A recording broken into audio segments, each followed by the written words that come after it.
leaped at him. "Your arms." He glanced down and frowned. The wreaths were no longer black but crimson, and the brighter they glowed, the more they singed his skin, little black rivers branching from underneath them, reminding him of the cracks in the foundation of his life and his sanity. What the hell was going on? He zipped up his pants, intending to find William. His companion released a heavy sigh. No wonder he wants you dead. With no other warning, she swung her fist at him. Instincts honed on the bloodiest of battlefields spurred him into motion even before his mind processed what was happening. He caught her wrist before contact and twisted her arm behind her back, effectively pinning her down. "Now kill her," Destruction said. "Make her a cautionary tale for all who think to harm us." He would not. "You said he wants me dead." The words were snarled. "Who is he?" "William?" "Let me go," she kicked at him to no avail. "It was nothing personal, okay? Not on my part. I only wanted the money."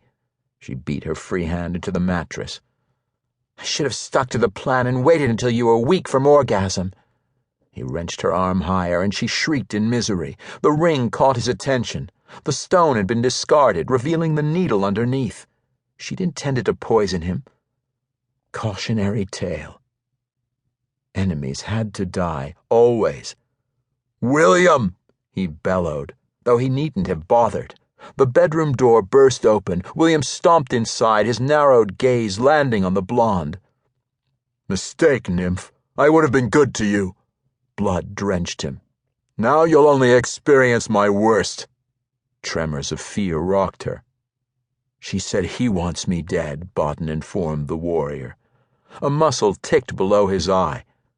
"He, Lucifer. And don't you dare refer to the male as my brother. I'll never claim him." Baden should have guessed. Lucifer was power-hungry, greedy, an unrepentant rapist, a killer of innocence, the father of lies. There was no line he wouldn't cross, no foul deed he wouldn't commit against men, women, and even children. William motioned to Baden's glowing bands with a tilt of his chin. "Prepare yourself. Soon you're going to face—" Baden was yanked through an invisible black hole, only to crash land on the other side. He oriented his mind as a massive ballroom came into view. Tendrils of smoke wafted from multiple bonfires, hazing the air as they curled toward a domed ceiling made entirely of flame. There were only two exits, the one in back, manned by giants, and the one in front, manned by even bigger giants. A grandiose throne made from bronzed human skulls consumed the center of a long dais, and on that throne sat Hades himself. He was a large man, similar in size to Baden, with inky hair and eyes so black they had no beginning or end. He wore a pinstriped suit and Italian loafers, the elegance at odds with the stars tattooed on each of his knuckles. Urbane and yet uncivilized, Hades spread his arms. "Welcome to my humble abode. Love it before you hate it." Baden ignored the nonsensical greeting. He'd interacted with the king only once before, when the male gifted him with the wreaths and freed him from Lucifer's prison. "Why am I here?" The glow faded from the bands, the metal cooling, becoming dull and dark once again. Better question. "How am I here?" Hades smiled slowly, smugly. "Thanks to the wreaths, I'm your master, and you are my slave. I called, you came." Baden fought the urge to attack. "You lie!"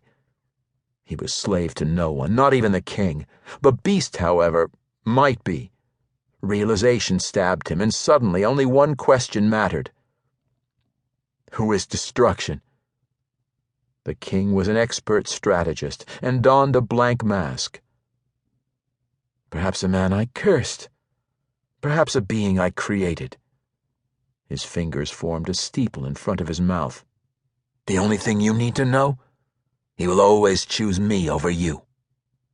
The beast offered no response, a fact as annoying as it was baffling. "I will fight his compulsion to obey you," Baden vowed. Hades winced with something akin to pity. "When I summon you again, you will come. When I give an order, you will obey. Let's have a good old-fashioned..."